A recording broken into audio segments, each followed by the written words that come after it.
आइए शुरू करेंगे आज का ये महत्वपूर्ण क्लास।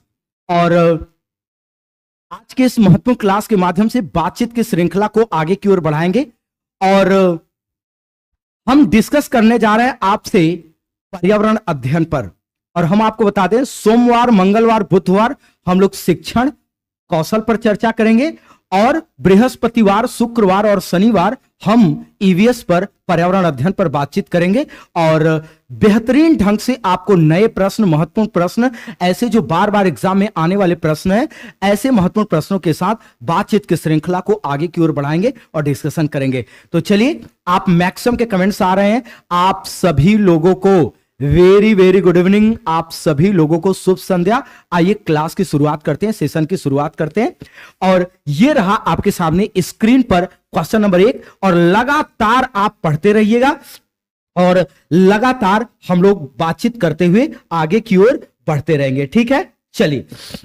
और आप मैक्सिमम के कमेंट्स आने शुरू भी हो रहे हैं, लेकिन देखिए लगातार मैं बस एक बात आपसे कहूंगा कि लगातार आपका कमेंट्स आना चाहिए। बस अगर आप लगातार कमेंट्स करेंगे तो आप महत्वपूर्ण चीजों को निश्चित तौर पर आप सीखते समझते आगे की ओर बढ़ते चले जाएंगे। तो आइए देखते हैं। देखिए, आपसे कह रहा कि हिमालय क्षेत्र हॉट स्पॉट का कितना प्रतिशत भाग भारत में पाया जाता है। आपको जवाब देना है कि हिमालयन क्षेत्र हॉट स्पॉट का कितना प्रतिशत भाग भारत में विद्यमान है, कितना प्रतिशत भाग भारत में पाया जाता है। आपको इसका राइट जवाब देना है और कमेंट करके बताना है। देखिए, ऑप्शन नंबर ए कह रहा है 44%, 44.4%, 50%, 64.9%। ऑप्शन नंबर डी कह रहा है कि 1.28%। आपको इसका राइट जवाब बताना है और आपको सही बताइए। सुनिए, अगर मैं आपसे सबसे पहले बात करूं किसका, अगर मैं आपसे बात करूं हॉट स्पॉट की, तो ध्यान दीजिएगा इसका पूरा नाम क्या होता है। तो इसका पूरा नाम होता है जैव विविधता हॉट स्पॉट। क्या होता है? तो इसको हम लोग बोलते हैं बायोडायवर्सिटी या जैव विविधता हॉट स्पॉट बोलते हैं। और एक बात ध्यान दीजिएगा कि जैविकता हॉट स्पॉट की जो संकल्पना है ये 1988 ईस्वी में किसने दिया था? तो ये 1988 ईस्वी में दिया गया था डॉक्टर नॉर्मन मायर महोदय के द्वारा। और याद रखिएगा, इन्होंने भारत में अगर मैं बात करूं तो इन्होंने मतलब क्या कहा? इन्होंने कहा कि कोई ऐसा जगह जहां 70% या इससे ज्यादा, कोई ऐसा जगह जहां 70% या इससे ज्यादा जो स्थानिक प्रजातियां पाई जाती हैं वो खतरे में हो, तो उनको संरक्षित करने के लिए हम कहां पर शामिल कर देंगे? जैविकता हॉट स्पॉट में। और यह संकल्पना 1988 में दिया है। किसने दिया है? डॉक्टर नॉर्मन मायर। विश्व में जैविकता हॉटस्पॉट स्थलों की संख्या कितनी है? 36। याद रखिएगा, अगर आपसे पूछता है कि विश्व में जैविकता हॉटस्पॉट स्थलों की कुल संख्या कितनी है, तो आप बताएंगे कि 36। इनकी कुल संख्या है 36। भारत में है इनकी कुल संख्या कितनी? 4। ध्यान दीजिएगा, सबसे पहले आप बोलते हैं हिमालयन क्षेत्र हॉटस्पॉट। ये जो आपसे प्रश्न पूछा है तो आप याद रखिएगा, इसको हम लोग बोलते हैं हिमालयन क्षेत्र हॉटस्पॉट। दूसरे नंबर पर जो आता है इसको हम लोग बोलते हैं पश्चिमी घाट हॉटस्पॉट। इसके बाद जो तीसरे नंबर पर आता है इसको हम लोग बोलते हैं इंडो वर्मा हॉटस्पॉट। और इसके बाद जो आता है इसको हम लोग बोलते हैं सुंडालैंड हॉटस्पॉट।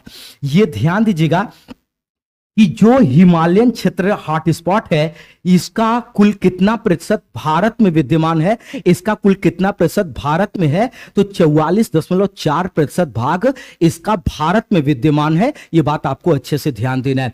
तो हिमालयन क्षेत्र हॉटस्पॉट का अब आप पश्चिमी घाट को जोड़ दीजिए, इंडो वर्मा को जोड़ दीजिए, सुंडालैंड को जोड़ दीजिए, और यह सबसे इंपॉर्टेंट पहलुओं में से एक हो गया।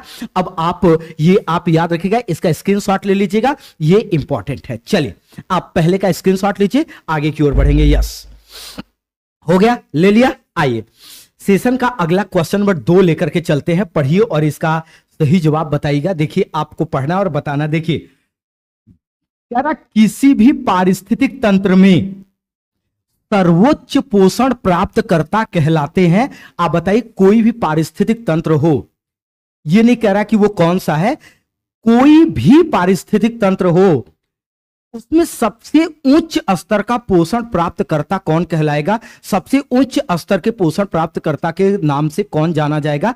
तो आप जितने भी लोग लाइव है, आप सभी लोग एक कमेंट लिखिए कि सबसे उच्च स्तर का पोषण प्राप्तकर्ता कौन होगा। हम आपको डायग्राम में दिखाते हैं, सुनिए, देखिए। इसके लिए आपको एक पिरामिड बनाना पड़ेगा। आप जानते हैं पिरामिड में जो सबसे निचले स्तर पर होता है, या पिरामिड की शुरुआत जिससे होती है, उसको हम लोग बोलते हैं उत्पादक। उत्पादक के ठीक ऊपर कौन होता है, तो उत्पादक के ठीक ऊपर आपका होता है प्राथमिक उपभोक्ता। कौन होता है, तो इसको हम लोग बोलते हैं प्राथमिक उपभोक्ता। प्राथमिक उपभोक्ता के ठीक ऊपर कौन होता है, तो प्राथमिक उपभोक्ता के ठीक ऊपर आपका होता है द्वितीयक उपभोक्ता। और द्वितीयक उपभोक्ता के ठीक ऊपर कौन होता है, तो आप याद रखिएगा, इसको हम लोग क्या बोलते हैं, जस्ट 1 सेकेंड, तो इसको हम लोग बोलेंगे क्या, तृतीयक उपभोक्ता। क्या बोलोगे आप, तृतीयक, इसको हम लोग कहते हैं तृतीयक उपभोक्ता। और आप याद रखिएगा कि इसके बाद कौन आता है, तो इसके बाद आपका आता है अपघटक ना। तो अब देखो, आप समझो, आप जो सबसे नीचे है वो सबसे निचला पोषण प्राप्त करता होता है, और जो सबसे ऊपर है वो सबसे उच्च पोषण प्राप्त करता होता है। बस ये हमेशा याद रखेगा कि ये आप याद रखेगा कि यह आपका सबसे निम्न स्तरीय, यह सबसे निम्न स्तरीय पोषण प्राप्त करता है। क्या, यह सबसे निम्न स्तरीय पोषण प्राप्त करता है, और ये सबसे उच्च, ध्यान दीजिएगा, सबसे उच्च स्तरीय पोषण प्राप्त करता। अच्छा, इसमें एक चीज आपको और उलझाएगा, एक चीज आपसे और इंपॉर्टेंट इसमें जोड़ी जाएगी, पूछी जाएगी कि सबसे उच्च स्तर का उपभोक्ता। तो याद रखिएगा कि तृतीयक उपभोक्ता यह क्या है, सबसे उच्च स्तर, सबसे उच्च स्तर का उपभोक्ता ये हमेशा होता है तृतीयक उपभोक्ता। तो ये कौन होगा, तृतीयक उपभोक्ता।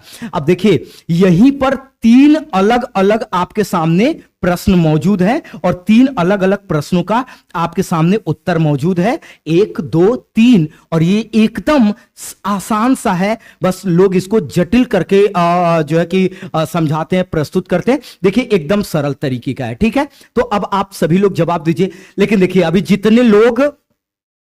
जितने भी लोग लाइव हैं, कमेंट तो सब लोग करो ना। अब तो देख करके जो है कि सभी लोग कमेंट करिए। तो आप याद रखिएगा, यहां आपका जवाब हो जाएगा डीकंपोजर, या यहां पर आपका जवाब हो जाएगा क्या, अपघटक हो जाएगा, ठीक है। तो यहां अब आप इसका स्क्रीनशॉट ले लीजिए। देखिए, 1 लाइनर नोट्स जरूर बनाइए, ये इंपॉर्टेंट चीजें मैं आपको पढ़ा रहा हूं। आप कोई भी, आप याद रखिएगा, कोई भी एग्जाम देंगे, यहां से बहुत महत्वपूर्ण प्रश्न आपको मिलने वाले हैं ना। चलिए, और सोमवार, मंगलवार और बुधवार, ये ध्यान दीजिएगा कि ये 3 दिन हम लोग डिस्कस करेंगे शिक्षण कौशल पर, और बृहस्पतिवार, शुक्रवार और शनिवार, ये 3 दिन हम लोग आपसे डिस्कस करेंगे ईवीएस पर ना। तो बताइए, चलिए पढ़िएगा, बहुत ही इंपॉर्टेंट, मोस्ट इंपॉर्टेंट प्रश्न है, बार बार पूछता है, यूपीटीटी में भी आया, बीपीएससी में भी आया हुआ है। कह रहा, प्रकाश ऊर्जा का मात्र कितना प्रतिशत भाग हरे पेड़ पौधों के द्वारा संचित रासायनिक ऊर्जा में परिवर्तित किया जाता है। आपको बताना है कि हरे पेड़ पौधे प्रकाश ऊर्जा का कितना प्रतिशत भाग ये संचित रासायनिक ऊर्जा के रूप में इस्तेमाल करते हैं, प्रयोग करते हैं। तो इसके संदर्भ में सबसे पहली बात याद रखेगा, क्या, पूरे सौर मंडल में, मैं कहां बात कर रहा हूं कि पूरे सौर मंडल में ऊर्जा का प्राथमिक स्रोत कौन है, तो याद रखेगा कि यह ऊर्जा का प्राथमिक स्रोत, पूरे सौर मंडल में ऊर्जा का प्राथमिक स्रोत सूर्य है। कौन है, तो आप बताएंगे कि वह आपका कौन है, सूर्य। बहुत इंपॉर्टेंट। और याद रखिएगा, हरे पेड़ पौधे कौन सी क्रिया करते हैं, तो हरे पेड़ पौधों के द्वारा प्रकाश संश्लेषण की क्रिया किया जाता है। और हरे पेड़ पौधे प्रकाश संश्लेषण की क्रिया के दौरान क्या करते हैं, बताइए। तो ये याद रखिएगा, प्रकाश ऊर्जा को, किस ऊर्जा को, या आप उष्मा भी बोल सकते हैं, प्रकाश ऊर्जा को रासायनिक ऊर्जा में परिवर्तित करते हैं। यह बात याद रखिएगा कि ये प्रकाश ऊर्जा को रासायनिक ऊर्जा में परिवर्तित करते हैं, परिवर्तित करते हैं। और ये ध्यान दीजिएगा कि ये आपका राइट जवाब होगा। ये 1 से 5% के बीच में, 1 से 5% के बीच में ये इस्तेमाल करते हैं या प्रयोग करते हैं। ये आपका एवरेज आता है कितना प्रतिशत। तो अगर जैसे 1 से 5 अगर ऑप्शन में नहीं है, तो आप अगर एक्यूरेट जैसे 1 दिया हो, 2 दिया हो, 3 दिया हो, 4 दिया हो, तब ऐसे समय पर आप 3 को चूज करेंगे, क्योंकि एवरेज हमेशा प्रश्न में पूछा जाता है। और एवरेज तो ये ध्यान दीजिएगा कि आपको क्या करना है, 1 से 3%, मतलब 1 से 5%, लेकिन इसमें एवरेज कितने परसेंट का होता है, 3% का होता है, याद रखिएगा। तो राइट जवाब हो गया आपका ऑप्शन नंबर क्या, ऑप्शन नंबर ए। और आप मैक्सिमम इसमें राइट जवाब दे भी रहे हैं, बहुत बढ़िया।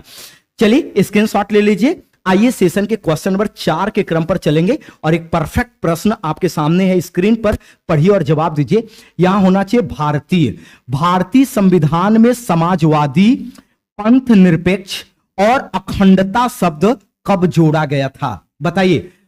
भारतीय संविधान में समाजवादी, पंथ निरपेक्ष और अखंडता शब्द को कब जोड़ा गया था, या आपको बताना है कि यह किस ईयर में जोड़ा गया था, 1972 में, 1974 में, 1976 में या 1978 में। याद रखिएगा यह जोड़ा गया था किस संविधान संशोधन द्वारा, तो यह जोड़ा गया था 42वें संविधान, ध्यान दीजिएगा, यह आपका जोड़ा गया था 42वें संविधान संशोधन द्वारा। और अगर मैं आपसे बात करूं 42वें संविधान संशोधन की, तो ये आया था 1976 ईस्वी में। और याद रखिएगा कि इसको लघु संविधान की भी संज्ञा प्रदान की गई है। ये आपसे प्रश्न यूपीटीटी में आ चुका है, लघु संविधान 42वें संविधान संशोधन को कहते हैं। और इसी 42वां जो संविधान संशोधन हुआ था, इसी के अंतर्गत वन एवं, ध्यान दीजिएगा, वन एवं वन्य जीव को, वन एवं वन्य जीव को किस सूची का विषय घोषित किया गया था, तो याद रखिएगा कि इसको समवर्ती सूची का विषय घोषित किया गया था, यह भी ध्यान देना है। तो यहां आपका सही जवाब है 1976, 1976, 1976 एकदम राइट जवाब होगा। कौन सा संविधान संशोधन होगा, 42वां। कब आया था, 1976 में। क्या संज्ञा दी गई है, लघु संविधान की संज्ञा दी गई है। वन एवं वन्य जीव पहले किस सूची का विषय था, राज्य सूची का। 42वें संविधान संशोधन द्वारा उसको कहां शामिल कर दिया गया, तो 42वें संविधान संशोधन द्वारा उसको समवर्ती सूची का विषय घोषित कर दिया गया है, उसको समवर्ती सूची में शामिल कर दिया गया है। तो ये आपको ध्यान देना है। बहरहाल प्रश्न नंबर 4 के लिए आपका सही जवाब या राइट जवाब है ऑप्शन नंबर क्या, सी एकदम परफेक्ट है। आप स्क्रीनशॉट लें, हम लोग चलेंगे अगले क्रम की ओर और सेशन का क्वेश्चन नंबर 5 के क्रम पर आएंगे। सेशन का क्वेश्चन नंबर 5 आप पढ़िए और जवाब बताइएगा। कह रहा कि उत्तर प्रदेश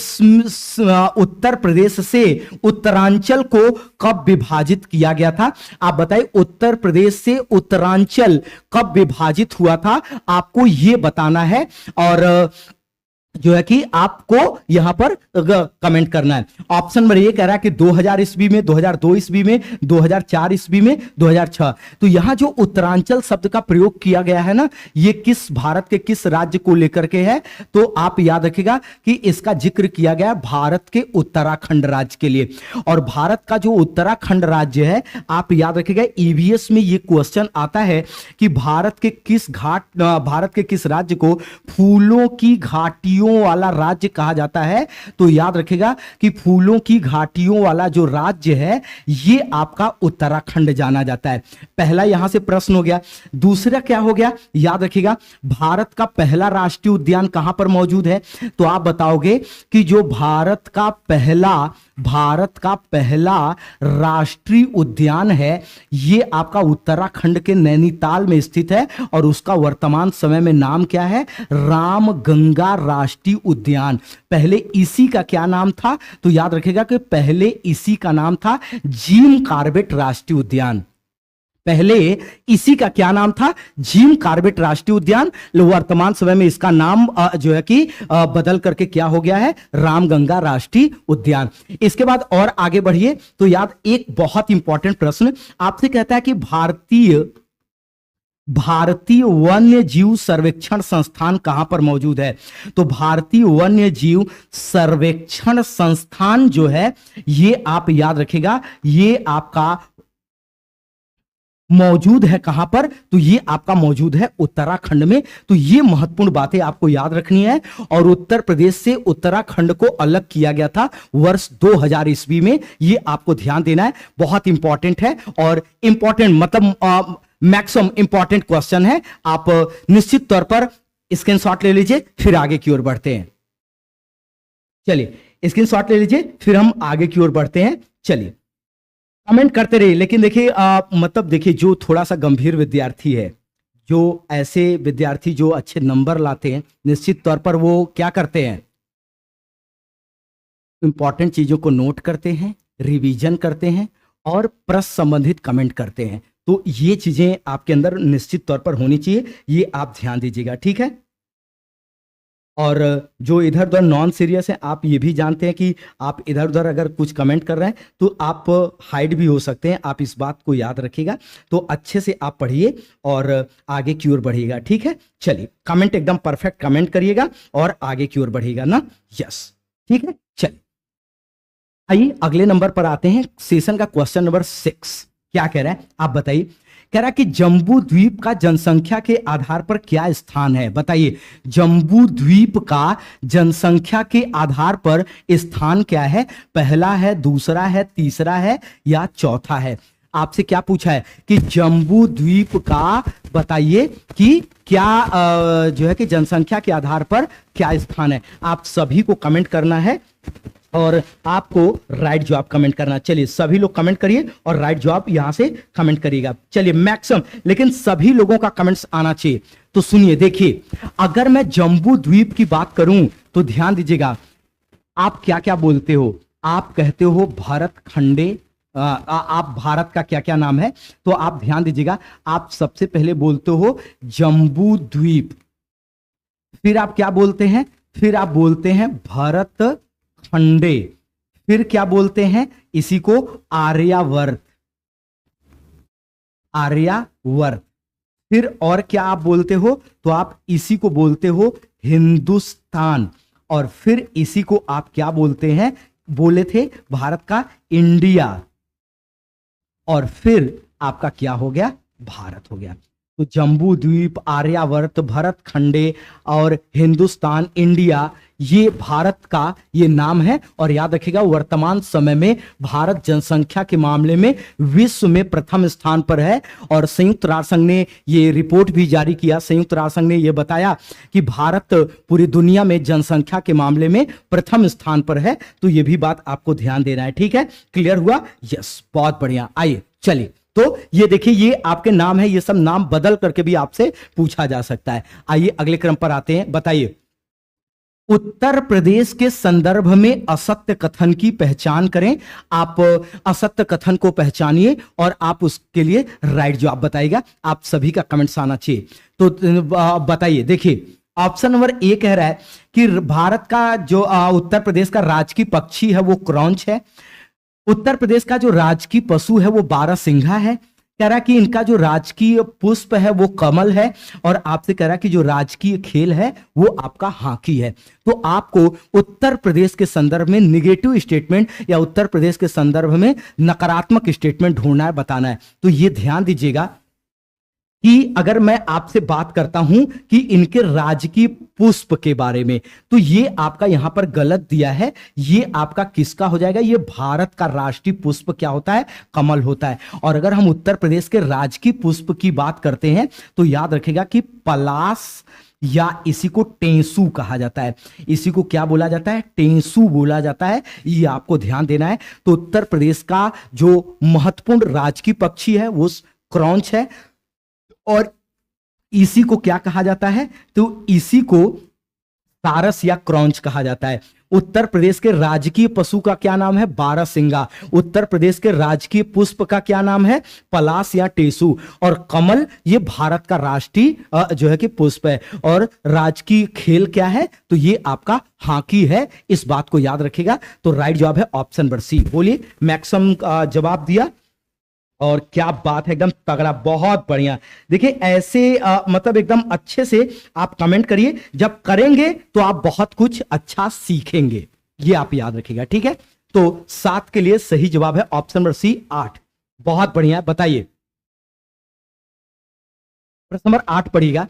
कह रहा कि टुंड्रा बायोम में पाया जाने वाला जीव है, बताइए टुंड्रा बायोम में कौन कौन जीव पाया जाता है। आपको इसके लिए राइट जवाब कमेंट करना है कि टुंड्रा बायोम में पाए जाने वाले जीव के बारे में बताइए। तो आप जानते हैं जो टुंड्रा बायोम है, यह एक, आप याद रखिएगा कि यह शीत स्थान होता है, या आप कह सकते हैं कि यह बर्फीला क्षेत्र होता है।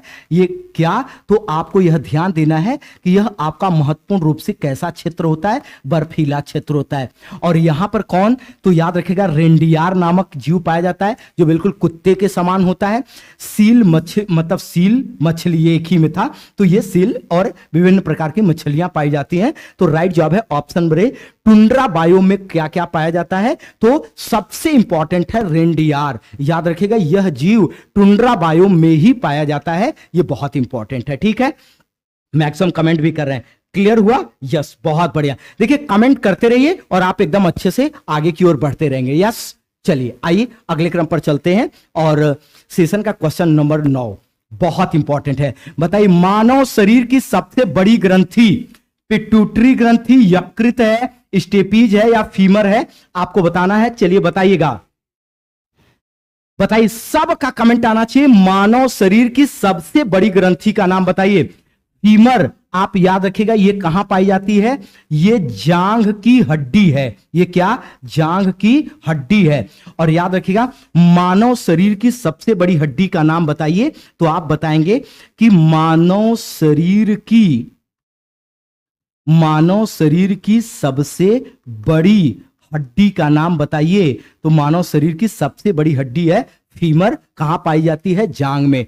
और ये जो स्टेपीज की बात की गई है, स्टेपीज के लिए आप याद रखिएगा ये कहां की हड्डी है? यह कान की हड्डी है। कहां की हड्डी है? तो ये आपका कान की हड्डी है। और मानव शरीर की सबसे छोटी हड्डी का नाम बताइए। तो आप बताओगे कि मानव शरीर की सबसे छोटी हड्डी का नाम बताइए। तो ये आपका हो जाएगा क्या? स्टेपीज। ये याद रखिएगा। हाँ, बहुत बढ़िया, क्लियर हुआ।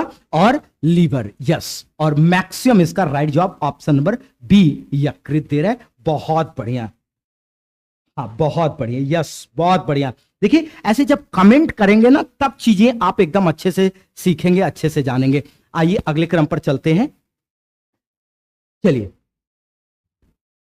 पढ़िए और आइए सेशन का अगला प्रश्न नंबर 10 आपके सामने स्क्रीन पर है और आप पढ़ेंगे और इसका परफेक्ट या राइट जवाब बताना है।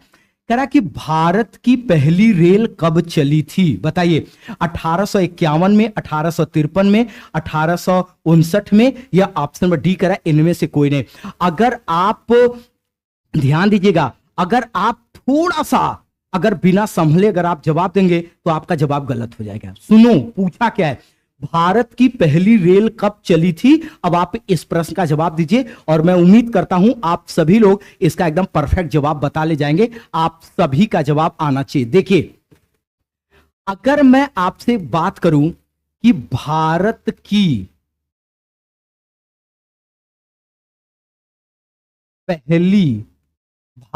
पहली मालगाड़ी, तो आप बताएंगे कि ये आपकी चली थी 1851 ईस्वी में। और कहां चली थी? तो आप बताएंगे कि ये आपका रुड़की में चली थी। अगर हम आपसे कहेंगे कि भारत की प्रथम यात्री गाड़ी मतलब यात्री रेलगाड़ी, तो ये आपका चला था 16 अप्रैल 1853 में। कब? 16 अप्रैल 1853 1853। तो ये याद रखिएगा, आपका सही जवाब होगा 1851। और सुनिए 1853, ये जो मुंबई से ठाणे आप बता रहे हैं, ये तब सही होगा जब ऑप्शन में 1851 नहीं होगा, तब ये याद रखेगा। ये चूंकि आपसे रेल पूछा है, यात्री रेलगाड़ी पूछता, तब 1853 होता, यहां ए होगा। इस तरीके के क्वेश्चन आकर के आपको बहुत गलत कराए जाते हैं, मतलब बहुत ज्यादा गलत हो जाया करता है। इस बात को आप ध्यान दीजिएगा, अच्छे से इसको ध्यान दीजिएगा कि अगर आपसे प्रश्न पूछता है कि भारत की पहली मालगाड़ी, तो 1851 में रुड़की में इसका सफल परीक्षण हुआ था, और भारत की पहली रेलगाड़ी 16 अप्रैल 1853 को, और ये कहां से कहां के बीच में चली थी, तो ये याद रखेगा कि यह आपकी चलाई गई थी मुंबई से, यह चलाई गई थी मुंबई से ठाणे। कितने किलोमीटर थी, तो ये 34 किलोमीटर, 34 किलोमीटर चलाई गई थी। आप सबने ज्यादातर इसको पढ़ा है, इसीलिए मैं ये लेकर के आया था, ताकि आपके कंफ्यूजन न हो, आप छोटी छोटी चीजों को अच्छे से जो है कि नोट कर लें, ताकि आप जब भी प्रश्न के ऑप्शन आए तो ऑप्शन पर आप सही से विचार करें, तब आप जो है कि वो करें। ठीक है, क्लियर हुआ? मैक्सिमम जवाब भी दे रहे हैं, बहुत बढ़िया, चलिए बहुत बढ़िया है। ठीक है, चलिए यस, आइए तो आगे की ओर चलते हैं, और आइए आगे की ओर बढ़ते हैं। देखिए सेशन का अगला क्वेश्चन नंबर 11, पढ़िए और जवाब दीजिए। बहुत पूछता है आपसे, बहुत प्रश्न पूछता है, लेकिन अभी देखिए कमेंट आप में से मैक्सिमम कमेंट अभी भी नहीं कर रहे हैं, आप में से मैक्सिमम कमेंट अभी भी नहीं कर रहे हैं। आप पढ़ो और जवाब दो, इससे आपको क्या होगा। तो भाई मालगाड़ी नहीं दिया है, तो मालगाड़ी रेलगाड़ी, रेलगाड़ी ही वो भी है, रेल माल भी है और रेल यात्री गाड़ी भी है, तो दोनों में से अगर आपसे पूछा जाए तो आप यही है ना, 1851 ही तो पहला हो जाएगा। ठीक है, यस, इसीलिए मालगाड़ी दिया होता तो भी 1851 होता, रेलगाड़ी दिया है तो भी 1851 है, जब वो यात्री रेलगाड़ी देता तब 1853 होगा, और या तो 1851 ऑप्शन में नहीं हो, उसके बाद के ऑप्शन हो, तब वो आपका सही होगा, ये याद रखिएगा। ठीक है, यस, चलिए पढ़िए। कह रहा डीपीटी वैक्सीन का प्रयोग किन बीमारियों के लिए किया जाता है, आपको बताना है। डिप्थीरिया काली खांसी टिटनस के लिए, पोलियो डिप्थीरिया तपेदिक के लिए, टिटनस तपेदिक और पोलियो के लिए, और ऑप्शन नंबर डी करा इनमें से कोई नहीं। तो याद रखिएगा डीपीटी वैक्सीन जो है यह आपका मुख्य रूप से यूज किया जाता है, इस्तेमाल किया जाता है डिप्थीरिया के लिए, काली खांसी के लिए, और आपका किसके लिए, टिटनस के लिए यूज किया जाता है, ये आपको याद रखना है। तो यहां आपका सही जवाब प्रश्न नंबर 11 के लिए आपका सही जवाब है ऑप्शन नंबर क्या, ए, एकदम परफेक्ट है। यस, आइए अगले क्रम पर चलते हैं, बहुत इंपॉर्टेंट प्रश्न है। बताइए भारतीय संविधान में अमेरिका के संविधान से क्या नहीं लिया गया है, आपको बताना है। भारतीय संविधान में अमेरिका के संविधान से क्या नहीं लिया गया है, यह नहीं शब्द बताना है। मूल अधिकार, प्रस्तावना का विचार, प्रस्तावना की भाषा, और कह रहा कि स्वतंत्र न्यायपालिका। सबको कमेंट करना और कमेंट करके बताइए। लेकिन देखिए कमेंट अभी भी बहुत धीरे धीरे कर रहे हैं। बताइए अमेरिका के संविधान से भारत के संविधान में निम्नलिखित में से क्या नहीं लिया गया है, यह आपको पढ़ना है और बताना है। तो यह ध्यान देना है आपको कि यहां होगा आपका प्रस्तावना की भाषा, और जो प्रस्तावना की भाषा है यह आपका कहां से लिया गया है, तो यह आपका जो प्रस्तावना की भाषा है यह आपका लिया गया है ऑस्ट्रेलिया से। कहां से लिया गया है, याद रखिएगा ऑस्ट्रेलिया से। इसके अलावा स्वतंत्र न्यायपालिका यह लिया गया है, प्रस्तावना का विचार यह लिया गया है, और मूल अधिकार ये आपका लिया गया है। उपराष्ट्रपति का पद भी लिया गया है। ये सब आपको ध्यान देना, रिवाइज करिए, अच्छे से तैयार करिए, नोट करिए। राइट जवाब है 12 के लिए सही जवाब क्या होगा, 12 के लिए सही जवाब होगा आपका ऑप्शन नंबर सी, एकदम परफेक्ट है, ऑप्शन नंबर सी एकदम सही है। आइए अगले क्रम पर चलते हैं। प्रश्न नंबर 13 आप पढ़ेंगे और इसका एकदम सही जवाब बताएगा। देखिए क्या कह रहा है, कह रहा कि उत्तर प्रदेश में निम्नलिखित में से कौन सा स्थित नहीं है, बताइए कौन सा निम्नलिखित में से उत्तर प्रदेश में नहीं मौजूद है, निम्नलिखित में से कौन सा उत्तर प्रदेश में विद्यमान नहीं है। ऑप्शन नंबर ए कह रहा कि चंद्रप्रभा अभ्यारण्य, दुधवा राष्ट्रीय उद्यान, कह रहा गिर राष्ट्रीय उद्यान। ऑप्शन नंबर डी कह रहा कि क्या पीलीभीत अभ्यारण्य। आप बताइए कौन सा उत्तर प्रदेश में नहीं मौजूद है, कौन सा उत्तर प्रदेश में विद्यमान नहीं है। तो याद रखिएगा कि चंद्रप्रभा अभ्यारण्य, अगर मैं इसकी बात करता हूं तो ये आपका चंदौली में मौजूद है। अगर मैं आपसे दुधवा राष्ट्रीय उद्यान की बात करता हूं तो यह आपका लखीमपुर खीरी में मौजूद है, और नीचे वाले में लिखा ही है पीलीभीत, यहां पर है। यहां अगर मैं गिर राष्ट्रीय उद्यान की बात करूं तो यह नहीं है। अगर मैं आपसे बात करता हूं किसके संदर्भ में, गिर राष्ट्रीय उद्यान के बारे में, तो सबसे पहले आप यह ध्यान दीजिएगा कि गिर राष्ट्रीय उद्यान ये भारत के कहां पर मौजूद है, ये भारत के गुजरात राज्य में। और गुजरात राज्य का कौन सा जिला, तो आप बताएंगे कि गुजरात राज्य का कौन सा जिला, तो गुजरात राज्य का जूनागढ़ जिला, और ये इसके सौराष्ट्र की पहाड़ियों पर मौजूद है। और इसके संदर्भ में क्योंकि यहां से प्रश्न खूब आते हैं गिर राष्ट्रीय उद्यान से, क्यों, पूरे एशिया में सबसे ज्यादा शेर कहां पाए जाते हैं, तो पूरे एशिया में सबसे ज्यादा शेर गिर राष्ट्रीय उद्यान में पाए जाते हैं। इसलिए एक स्टेटमेंट यहां बहुत फेमस है कि एशिया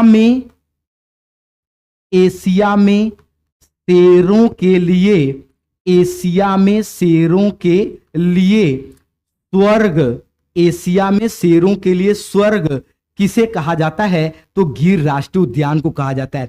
और एक और प्रश्न इसी से जोड़ करके आपको नोट करके रखना है कि अगर आपसे कहेगा कि प्रोजेक्ट शेर, मतलब शेर परियोजना ऐसे लिखा रहता है, आपसे प्रश्न कह रहा है कि शेर परियोजना, तो आप बताएंगे कि शेर परियोजना किस वर्ष लॉन्च की गई थी, तो आपका जवाब होगा कि 1972 1972 ईस्वी में आई थी। यह बात आपको ध्यान देना है। तो ये हमारी बात किसके संदर्भ में हो रही है, तो ये हमारी बात आपसे हो रही है गिर राष्ट्रीय उद्यान के बारे में हो रही है। गिर राष्ट्रीय उद्यान इज द राइट जवाब है क्या, आपका ऑप्शन नंबर सी एकदम परफेक्ट है। और आपका चलिए, और मैक्सिमम इसका जवाब भी दे रहा है, दिया भी है, बहुत बढ़िया, यस। चलिए अगले क्रम पर आइएगा, यहां पढ़िए, देखिए आपसे प्रश्न क्या पूछा हुआ है। आपसे कह रहा है कि असत्य कथन की पहचान करें, और आपको दिए गए में असत्य कथन ढूंढना। भिलाई इस्पात संयंत्र कहां मौजूद है, छत्तीसगढ़ में। कह रहा राउरकेला इस्पात संयंत्र क्या पश्चिम बंगाल में है। कह रहा दुर्गापुर इस्पात संयंत्र पश्चिम बंगाल में है। और ऑप्शन नंबर डी कह रहा विश्वेश्वरैया कारखाना, और यह कर्नाटक में है। आपको बताना कि आप इसमें से असत्य कथन ढूंढिए। याद रखिएगा बहुत इंपॉर्टेंट है, खूब पूछता है। ये 4 संस्थान में से हर एग्जाम में उठाइए, देखिए आगे पीछे घूम फिर करके चला ही आता है प्रश्न। पढ़िए और इसका राइट जवाब बताइए, पढ़िए एकदम सही जवाब बताएगा। सुनिए, देखिए राउरकेला इस्पात संयंत्र ये आपका मौजूद है कहां पर, तो ये आपका मौजूद है उड़ीसा में। ये आपका पेयर गलत है, बाकी सब सही है। भिलाई इस्पात संयंत्र यह आपका छत्तीसगढ़ में मौजूद है, छत्तीसगढ़ में विद्यमान है, ये एकदम सही है। राउरकेला इस्पात संयंत्र ये आपका उड़ीसा में है, एकदम परफेक्ट सही है। दुर्गापुर इस्पात संयंत्र यह पश्चिम बंगाल में है। विश्वेश्वरैया स्टील कारखाना यह आपका महत्वपूर्ण रूप से कर्नाटक में मौजूद है, यह भी ध्यान दीजिएगा। तो 14 के लिए सही जवाब, 14 के लिए राइट जवाब क्या हो जाएगा, ऑप्शन नंबर बी एकदम परफेक्ट होगा, ऑप्शन नंबर बी एकदम सही हो जाएगा। प्रश्न नंबर 15 के लिए आइए, और देखिए बहुत तगड़ा प्रश्न है, बताइए। कह रहा कि जैव विविधता के संदर्भ में असत्य कथन, आपको निगेटिव स्टेटमेंट ढूंढना है। कह रहा जैविक विविधता उच्च अक्षांशों में सर्वाधिक पाया जाता है। प्रजाति जैव विविधता का आधार है। कह रहा समुदाय जैव विविधता का अध्ययन एक परितंत्र में किया जाता है। और कह रहा परितंत्र जैव विविधता का अध्ययन एक से अधिक परितंत्र में किया जाता है। आपको दिए गए 4 स्टेटमेंट में से एक आपको निगेटिव ढूंढना है, एक आपको नकारात्मक स्टेटमेंट ढूंढ करके बताना है। सुनो एकदम अच्छे से। आप क्या, जैसे ये आपका पृथ्वी है ना, और ये आपका कितना डिग्री है, 0 डिग्री, और ये आपका कितना डिग्री हो गया, 90 डिग्री। ये आपका दक्षिणी ध्रुव भी कितना डिग्री हो गया, 90 डिग्री। सुनिए, आप जैसे जैसे उच्च अक्षांश की ओर जाएंगे, आप चाहे उत्तर में जाएं चाहे दक्षिण में जाएं, जैव विविधता घट जाएगी, जैव विविधता कम होने लगती है। तो ये पहला स्टेटमेंट ही आपका गलत लिखा हुआ है। कह रहा जैव विविधता उच्च अक्षांश में सर्वाधिक पाई जाती है। ध्यान दीजिएगा, यहां ध्रुवों की ओर बर्फ जमा होता है, यहां बहुत ज्यादा जीव जंतु नहीं पाए जाते हैं, इसलिए ये आपका पहला ही स्टेटमेंट क्या लिखा हुआ था, पहला स्टेटमेंट आपका गलत लिखा हुआ था। ये पूरी तरीके से रॉन्ग है, ये पूरी तरीके से गलत है। आप ध्यान दीजिएगा, उच्च अक्षांशों में जैव विविधता कम पाई जाती है, निम्न अक्षांशों में जैव विविधता सर्वाधिक पाई जाती है। दूसरा कह रहा प्रजाति जैव विविधता का आधार है। जाहिर सी बात है, जैसे मैं आपसे कहूं कि गाय, तो आप कहेंगे साहिवाल गाय, जर्सी गाय, देसी गाय, ये उसकी प्रजातियां हैं। तो असल में जो जैव विविधता है वो तो प्रजातियों में ही पाई जाती है, तो ये आपका परफेक्ट है। समुदाय जैव विविधता, तो आपने देखा होगा कि एक किसी बड़े पारिश से, एक गांव में लोग अलग अलग झुंड में रहते हैं, गांव में दो दो तीन तीन घर की एक विचारधारा होती है, वो समुदाय है और सब एक ही गांव में है, ये भी सही लिखा हुआ है। परितंत्र जैव विविधता का अध्ययन एक से अधिक पारिस्थितिक तंत्र में किया जाता है। जैसे आप एक गांव की तुलना दूसरे गांव से करिए, एक खेत की तुलना दूसरे खेत से करिए, एक फसल की तुलना दूसरे फसल से करिए, तो ये परितंत्र जैव विविधता कहलाता है, ये भी सही है। तो आपका राइट जवाब प्रश्न नंबर 15 के लिए असत्य कथन ढूंढना था, आपको निगेटिव स्टेटमेंट ढूंढना था, तो असत्य कथन हुआ आपका ऑप्शन नंबर क्या, ए एकदम परफेक्ट है। और आप मैक्सिमम इसका जवाब भी दे रहे हैं, बहुत बढ़िया। नहीं, सोमवार, मंगलवार, बुधवार ये टीचिंग स्किल हम लोग पढ़ेंगे, बृहस्पतिवार, शुक्रवार, शनिवार ये 3 दिन हम लोग ईवीएस पढ़ेंगे ना, ठीक है। चलिए आइए प्रश्न पढ़िए, बहुत इंपॉर्टेंट है। चलिए फिर से पढ़िए और बताइए क्या कह रहा है आपसे। असत्य जोड़े की पहचान करें। कह रहा है कि आपसे सल्फर डाइऑक्साइड ये स्टोन कैंसर का निर्माण करता है, कार्बन डाइऑक्साइड को दमघोटू गैस कहते हैं, जलवाष्प यह एक ग्रीन हाउस प्रभाव उत्पन्न करने वाली गैस है, नाइट्रोजन के ऑक्साइड निमोनिया को जन्म देता है। आप पढ़िए और आप बताइए। चलिए, असत्य जोड़े की आपको दिए गए 4 में से आपको जो है कि सही जवाब आपको ढूंढना है और बताना है। चलिए बताइए। तो सुनिए, सल्फर डाइऑक्साइड जब यह पत्थरों से टकराती है तो पत्थर अपनी चमक खो देते हैं और उनका रंग पीला पड़ने लगता है, इसी को स्टोन कैंसर कहा जाता है। तो इसका मतलब ये तो बात सही लिखा हुआ है। बी कह रहा कार्बन डाइऑक्साइड दमघोटू गैस है, ये गलत लिखा हुआ है। कार्बन डाइऑक्साइड दम घोटू गैस नहीं है, बल्कि दम घोटू गैस किसको कहा जाता है, तो हमेशा याद रखना है आपको कि कार्बन मोनोऑक्साइड, किसको, कार्बन मोनोऑक्साइड को हम लोग किसके नाम से जानते हैं, तो ये आपका कार्बन मोनोऑक्साइड ये कहलाता है दम घोटू गैस। और ये जो कार्बन डाइऑक्साइड है यह एक ग्रीन हाउस गैस है। ये कैसी गैस है, तो यह एक ग्रीन हाउस गैस है, ये आपको ध्यान देना है। तो यहां आपका राइट जवाब या यहां आपका सही जवाब हो जाएगा ऑप्शन नंबर बी। जलवाष्प ये ग्रीन हाउस प्रभाव उत्पन्न करता है, ये बात एकदम सही है। और आपसे कह रहा नाइट्रोजन के ऑक्साइड, तो नाइट्रोजन का ऑक्साइड जब श्वसन नली में छोटे बच्चों के चला जाता है, जैसे जो 1 आध घंटा पैदा हुआ है, 1 आध 2 मिनट हुआ है, तो ऐसे बच्चों में निमोनिया जो है कि जन्म ले लेता है, ये निमोनिया के लिए उत्तरदायी होता है। यह आपको अच्छे से ध्यान देना है। तो यहां 16 के लिए आपका सही जवाब, 16 के लिए राइट जवाब क्या है, ऑप्शन नंबर बी एकदम परफेक्ट है। स्क्रीनशॉट ले लीजिए। आइए 17 क्वेश्चन नंबर 17 आप पढ़ेंगे और इसका सही जवाब बताएंगे। कह रहा कि अक्टूबर नवंबर में लगाई जाती है और मार्च अप्रैल में काटी जाती है, बताओ वो कौन सी फसल होगी। तो आपसे प्रश्न में ऑप्शन में कह रहा रबी की फसल, खरीफ की फसल, जायद की फसल, और ऑप्शन नंबर डी कह रहा है कि क्या यह एक नकदी फसल है, आप बताइए। तो आप एक चीज सुनिए, अगर मैं आपसे बात करूं किसका, अगर मैं आपसे बात करूं खरीफ के फसल की, किसकी, इधर मैं ऐसे लिखता हूं, खरीफ का फसल। ये जो खरीफ का फसल है ना, इसको हम लोग एक और नाम से जानते हैं, इसको हम लोग बोलते हैं वर्षा ऋतु की फसल। क्या, वर्षा ऋतु की फसल बोलते हैं। और आप ध्यान दीजिएगा, इसकी जो बुआई है, इसकी जो बुआई है वो की जाती है कब? तो वो की जाती है आपका जून जुलाई में। कब की जाती है? जून जुलाई में। और इसकी जो कटाई है, यह आप ध्यान दीजिएगा, ये आपका की जाती है कब? तो आप याद रखिएगा अक्टूबर नवंबर महीने में। अक्टूबर नवंबर महीने में, ठीक है। इसके बाद आपका आता है रबी की फसल। अगर मैं रबी के फसल की बात करूं तो आप इसको बोलते हो शीत ऋतु की फसल। क्या कहते हो आप? तो आप इसको कहते हैं शीत ऋतु की फसल। और आप याद रखिएगा कि रबी के फसल की बुआई कब की जाती है? तो आपको यह ध्यान देना है कि इसकी बुआई की जाती है अक्टूबर नवंबर में। कब की जाती है? अक्टूबर नवंबर में।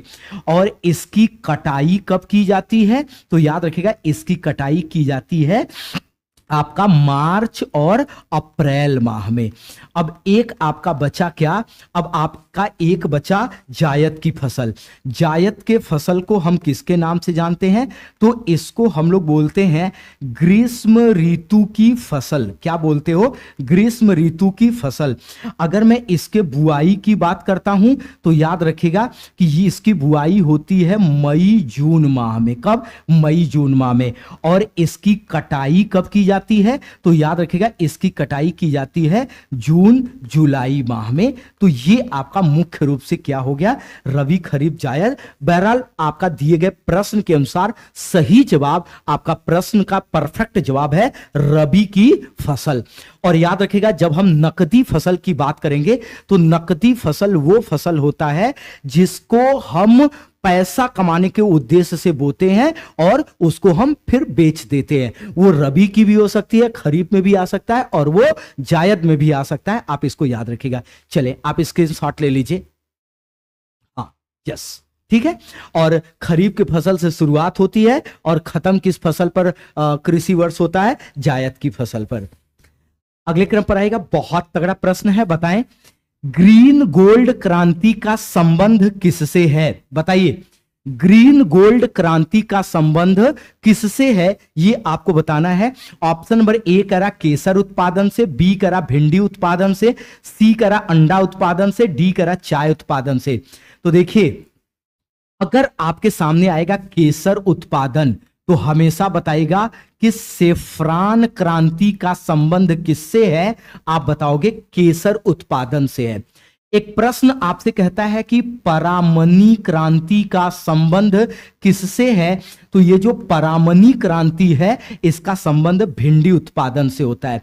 अंडा उत्पादन की बात आएगी तो याद रखिएगा आपसे प्रश्न कहेगा कि रजत क्रांति का संबंध किससे है? तो रजत क्रांति का संबंध है अंडा उत्पादन से। और चाय उत्पादन का संबंध किससे है? ग्रीन गोल्ड क्रांति से। यस, ग्रीन गोल्ड क्रांति राइट जवाब होगा आपका प्रश्न नंबर 18 का सही जवाब है ऑप्शन नंबर डी। ये आप इन चारों को याद रखेगा। ऐसे ही हम लोग चार चार ले ले करके सारी क्रांतियां भी आपका क्लियर करते चले जाएंगे, एकदम कवर करते चले जाएंगे। ठीक है, आइए अगले क्रम पर चलते हैं। पढ़ेगा 19। बताइए श्रावण की पूर्णिमा के दिन मनाया जाता है। बताइए, ये ह होगा हनुमान जयंती, बुद्ध जयंती, रक्षाबंधन, इनमें से कोई नहीं।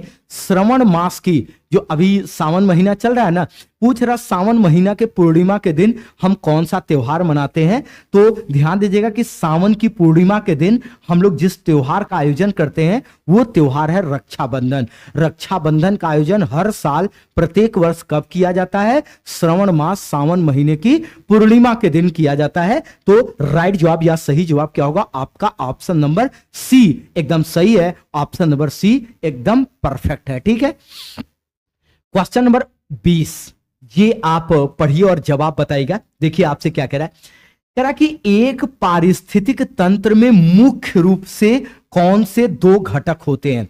देखिए, पर्यावरण के दो घटक होते हैं, प्राकृतिक और मानव निर्मित। लेकिन पारिस्थितिक तंत्र के जो दो घटक होते हैं वो आपसे पूछा है। कह रहा पादप व जीवधारी, जैविक तथा अजैविक, हाथी और मेढक, तालाब व झील। तो याद रखिएगा पारिस्थितिक तंत्र के जो मुख्य रूप से दो घटक होते हैं, वो दो घटक कौन कौन से होते हैं? एक को बोलते हैं जैविक घटक और एक को बोलते हैं अजैविक घटक। इंग्लिश में बोलते हैं बायोटिक कंपोनेंट्स और एबायोटिक कंपोनेंट्स। ये ध्यान देना है, मैं क्या बोल रहा हूं? जैविक घटक और अजैविक घटक, याद रखिएगा, ठीक है। और जैविक का मतलब क्या हो गया? सभी सजीव। जैविक का मतलब क्या होता है? इस पृथ्वी पर पाया जाने वाला सभी प्रकार का सजीव। और अजैविक का क्या मतलब होता है? तो याद रखिएगा इस पृथ्वी पर पाया जाने वाला सभी प्रकार का प्राकृतिक, इस पृथ्वी पर पाया जाने वाला सभी प्रकार का प्राकृतिक निर्जीव, ये आपका किसके नाम से जाना जाता है? तो ये आपका अजैविक के नाम से जाना जाता है। यह अजैविक के नाम से जो है कि जाना जाता है। क्लियर हुआ? यस। आइए सेशन का अगला क्वेश्चन नंबर 21 क्या कह रहा है? पढ़िए और जवाब बताइएगा। प्रश्न नंबर 21 आपसे कह रहा है कि सूर्य के प्रकाश की उपस्थिति में सर्वप्रथम पौधों से किस भाग के द्वारा कार्बन डाइऑक्साइड ग्रहण की जाती है? जब सूर्य के प्रकाश की उपस्थिति होती है, हरे पेड़ पौधे प्रकाश संश्लेषण की क्रिया करते हैं, तो हरे पेड़ पौधे अपने प्रकाश संश्लेषण की क्रिया के दौरान आपसे पूछ रहा है कि वे कार्बन डाइऑक्साइड अपने बॉडी के किस भाग से ग्रहण करते हैं? कार्बन डाइऑक्साइड अपने शरीर के किस भाग से अवशोषित करते हैं, ग्रहण करते हैं, ये आपको बताना है। तो बताएंगे, कह रहा कि तने के द्वारा, पत्तियों के द्वारा, जड़ के द्वारा, इनमें से कोई नहीं। तो याद रखिएगा जो गैसों का आदान प्रदान होता है, हरे पेड़ पौधों में जो गैसों का आदान प्रदान होता है वह आपका मुख्य रूप से पत्तियों के माध्यम से होता है, वह पत्तियों के द्वारा किया जाता है। तो यहां आपका राइट जवाब या सही जवाब क्या होगा? ऑप्शन नंबर बी, पत्तियों के द्वारा। यह बात आपको ध्यान देना है, राइट जवाब है ऑप्शन नंबर बी, पत्तियों के द्वारा। क्लियर हुआ? यस, ठीक है। तो चलिए सभी लोग सबसे पहले एक लाइक करेंगे। जितने भी लोग लाइव हैं आप सभी लोग एक लाइक करेंगे। निश्चित तौर पर आपका एक लाइक आना चाहिए। अगर आपको लगा हो कि नहीं, मैं फिर से एक बार बता दे रहा हूं, सोमवार, मंगलवार, बुधवार ये 3 दिन हम लोग पढ़ेंगे, डिस्कस करेंगे शिक्षण कौशल। बृहस्पतिवार, शुक्रवार, शनिवार ये 3 दिन हम लोग पढ़ेंगे ईवीएस, ताकि दोनों में संतुलन बना रहे और हम दोनों में आपको अच्छे नंबर दिला पाए। ठीक है, तो 2 शब्द आपको जरूर लिखिएगा। आपको क्लास कैसी लगी, सेशन कैसा लगा? ध्यान दीजिएगा, चंद्रा इंस्टीट्यूट ने प्रारंभ किया है न्यू, आपका चंद्रा इंस्टीट्यूट में आपका न्यू बैच अवेलेबल है। आप चाहे, ध्यान दीजिएगा, आप चाहे ऑफलाइन तैयारी करना हो, आपको चाहे ऑफलाइन तैयारी करना हो और चाहे आपको ऑनलाइन तैयारी करना हो, दोनों आपको अवेलेबल है। ऑफलाइन सुपर टेट की बैच, ये आपको फ्रेश न्यू बैच 2 ब्रांच में मिल जाएगी। ये आपको मिल जाएगा रामबाग ब्रांच में और कैरियर ब्रांच में। ये ध्यान दीजिएगा, ये कैरियर ब्रांच और रामबाग ब्रांच, ये दोनों जगह आपको नई बैच मिल जाएगी। यहां आपको मिलेगा सुबह 7 से 11 AM पर और यहां आपको मिल जाएगा 8 से 12 PM पर, यहां आपको मिलता है। ऑनलाइन क्लास की बात करते हैं, सभी कोर्सेज के लिए ऑनलाइन क्लास ये आपको 60% ऑफ पर अवेलेबल है। और बहुत सिंपल सी प्रक्रिया ऑनलाइन क्लास के लिए, आप अपने प्ले स्टोर में जाकर के आप वहां पर टाइप करेंगे और लिखेंगे क्या, चंद्रा इंस्टीट्यूट इलाहाबाद, और आप इसको डाउनलोड करके ज्वाइन कर लेंगे। ये PDF हम अभी तुरंत टेलीग्राम पर डलवा देते हैं जो हमने पढ़ाया है, और उसको पाने के लिए भी आप टेलीग्राम पर आप क्या डालेंगे, चंद्रा इंस्टीट्यूट इलाहाबाद, और आपको वहां से आसानी से PDF मिल जाएगा। आपको किसी भी प्रकार की कोई सहायता चाहिए तो आप हमारे मोबाइल नंबर 9800980026 पर आप हमें कॉल कर सकते हैं, आप हमसे जुड़ सकते हैं। तो 2 शब्द लिखिएगा, आपको सेशन कैसा लगा। Thank you very much.